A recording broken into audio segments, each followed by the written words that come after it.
जय हिंद दोस्तों। मैं इस वीडियो में आप लोगों को बताने वाला हूं सिंधु घाटी सभ्यता की विशेषता के अंतर्गत सिंधु घाटी सभ्यता का व्यापार और वाणिज्य। इसके पहले वाले वीडियो में मैंने आप लोगों को सिंधु घाटी सभ्यता की धार्मिक एवं आर्थिक जीवन के बारे में अच्छे से बता दिया था।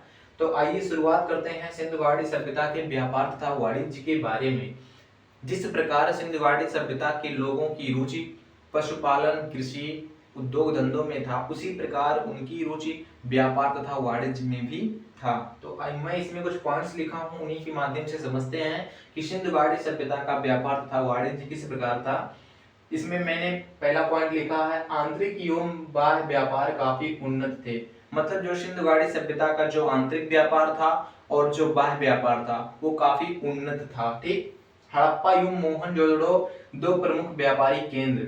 मतलब सिंधु घाटी सभ्यता का जो एक नगर हड़प्पा नगर था और दूसरा नगर मोहनजोदड़ो, ये दोनों ही प्रमुख व्यापारिक नगर थे। ठीक, इसके अलावा और भी नगर थे तो वो उतने प्रमुख व्यापारिक नगर नहीं थे, लेकिन ये दोनों प्रमुख व्यापारिक नगर थे। बाह्य व्यापार प्रमुखतया जल मार्ग द्वारा होता था। मतलब सिंधु घाटी सभ्यता का जो बाह्य व्यापार होता था, जो विदेशों से व्यापार होता था, वो प्रमुखतया जल मार्गों के द्वारा होता था। इसका साक्ष्य मिला है लोथल में, एक गोदीवाड़ा मिला है। गोदीवाड़ा मतलब बंदरगाह, उसका साक्ष्य मिला। तो उसके आधार पर विद्वानों ने अनुमान लगाया कि शायद बाह्य व्यापार, जो सिंधु घाटी सभ्यता का बाह्य व्यापार होता था, विदेशों से होता था, वो इसी मार्ग के द्वारा होता था। लोग वहां पे अपने जहाज को रोकते थे और अपने सामान को उतारते थे। ठीक, वस्तु विनिमय प्रणाली।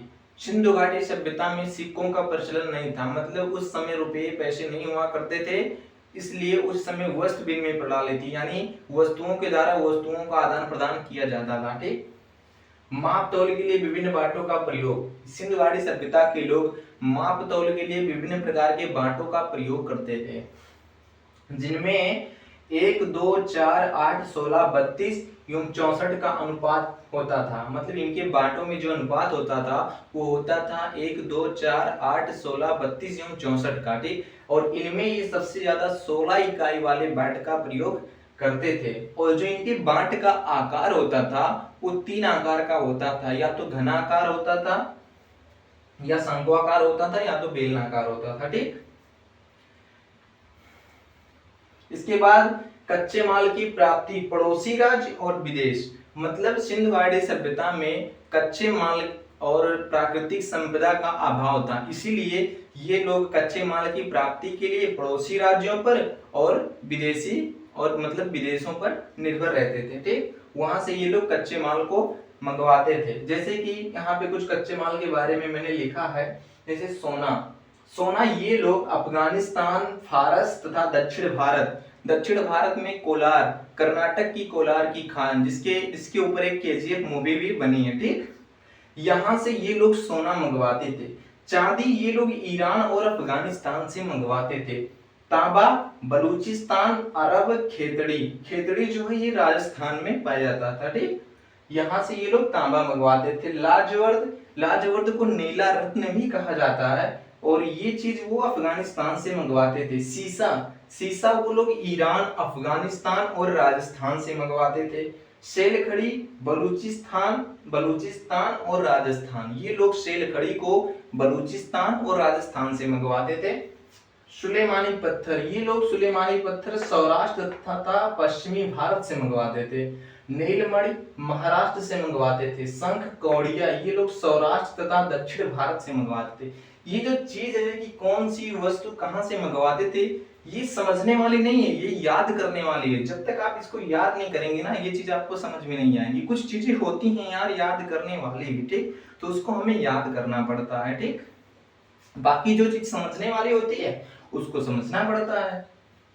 मिस्र, सुमेर, क्रीट था मेसोपोटामिया से व्यापारिक संबंध। मतलब इनका संबंध, जो सिंधु घाटी सभ्यता के लोग थे, इनका जो व्यापारिक संबंध था वो विदेशों में, जैसे मिस्र से हो गया, मेसोपोटामिया से हो गया, क्रीट से हो गया, सुमेर से हो गया, इन लोगों से संबंध था। मतलब इन देशों से संबंध था, अर्थात सिंधु घाटी सभ्यता के लोग इन देशों से व्यापार करते थे। उदाहरण भी जैसे कि मेसोपोटामिया में हड़प्पाई मोहरें मिली हैं। मतलब मेसोपोटामिया में वहां पे जब खुदाई हुई तो वहां पे हड़प्पा सभ्यता की मोहरें मिली हैं। इसके आधार पे ये कहा जा सकता है कि हड़प्पा सभ्यता और मेसोपोटामिया के बीच व्यापार होता था। ठीक। लोथल से फारस की मोहरें मिली, यानी सिंधुगाड़ी सभ्यता में जो लोथल नगर है वहां पे फारस की मोहरें मिली, अर्थात फारस से सिंधुगाड़ी सभ्यता का व्यापार होता था।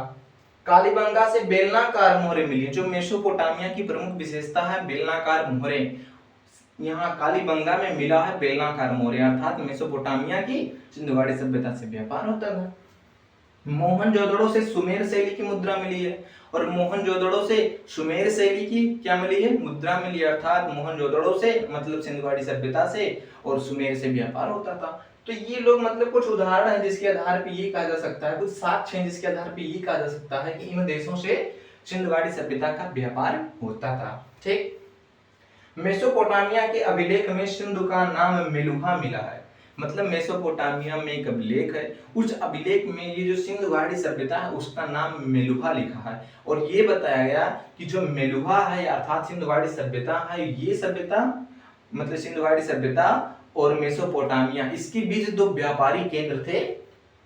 इसके बीच दो व्यापारी केंद्र थे, दलमुन और माकन। ये जो दलमुन और माकन है ये दोनों सिंधुगाड़ी सभ्यता और मेसोपोटामिया के बीच दो व्यापारिक केंद्र थे। ठीक।